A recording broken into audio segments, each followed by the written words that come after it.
So also yesterday, the Senate voted on to open debate on a foreign aid bill yesterday, just one day after voting down the bipartisan national security package that included aid for Israel and Ukraine. 17 Republicans joined Democrats in voting for the bill in total. 13 Republicans who voted against the original package that included border security provisions they demanded, voted for an aid package President Biden asked for months ago. The Senate will now undergo 30 hours of debate on amendments, which the Senate Republican Conference says will be related to Ukraine and the border. Gene, in your new piece for the Washington Post, it's entitled "Move Aside Johnson and McConnell. Trump is now in charge." And actually, it's a great point. In the latest episode of Morning Mika, I call these Republicans munchkins, MAGA munchkins, because Donald Trump is the Wizard of Oz, and he's in charge, even though he's not president, over these people who there seems to be no bottom in terms of how they will demean themselves and this country and our process. Yeah, I stopped looking for a bottom a long time ago. And so Donald Trump not only is the Wizard of Oz, but he is the Speaker of the House and the Senate Minority Leader. They respond to him. They don't respond to Mike Johnson, and they're not responding to Mitch McConnell, which is amazing. The way the border Ukraine package collapsed, of course, it was always going to have these problems in the House, but the way it collapsed in the Senate and the way that senators who support it, who in their hearts supported that deal and recognized it was a once-in-a-lifetime deal they were getting on immigration and that Ukraine desperately needs this money and it really should be passed. And because Donald Trump told them not to pass it, not to do it, they abandoned what they knew to be right, and they abandoned Mitch McConnell, which doesn't usually happen. He has been, as you know, one of the canniest operators in Washington for a long, long time. But he's not in control of his Senate Republican caucus right now. Donald Trump is.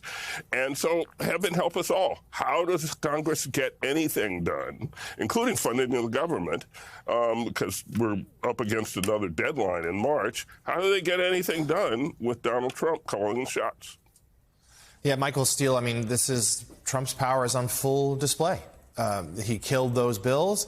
We had Elise Stefanik openly auditioning to be his vice president in an interview last night, saying that she disagreed with what Mike Pence did, that if she had been VP in that moment, she wouldn't have certified Joe Biden's victory.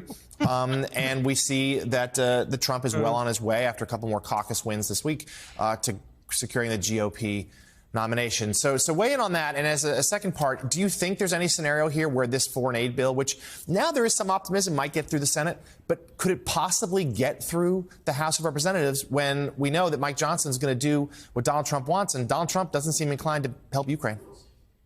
Yeah, there's nothing like slathering yourself all over Donald Trump. It's just like, at least really find some dignity. Seriously, just stop it. Just find some dignity for once, for God's sake. You get to a point, you just get sick and tired of hearing this crap from these people. If I were vice president, I would have violated my constitutional oath. Yeah, okay. So you won't be vice president. But the reality of it is, that's the problem inside this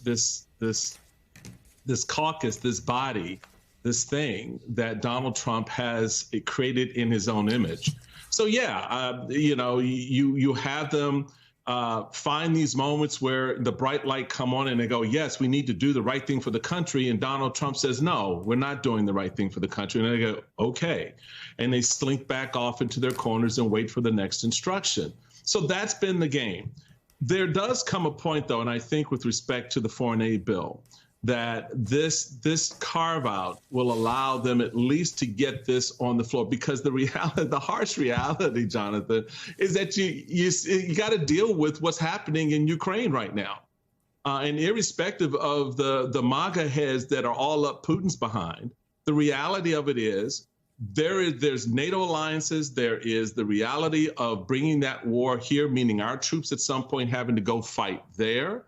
So how do you begin to sort of stem that particular tide? This foreign aid bill has to get addressed. And yeah, you can, you take it off the table with the border, but I think the reality there is more pressing at the moment, because you have Zelensky out there doing his thing. Zelensky's trying to get it done, so they got to back him up there. The other part of this, though, is the House, and I think as crazy as it seems, there's going to be a lot of noise on this.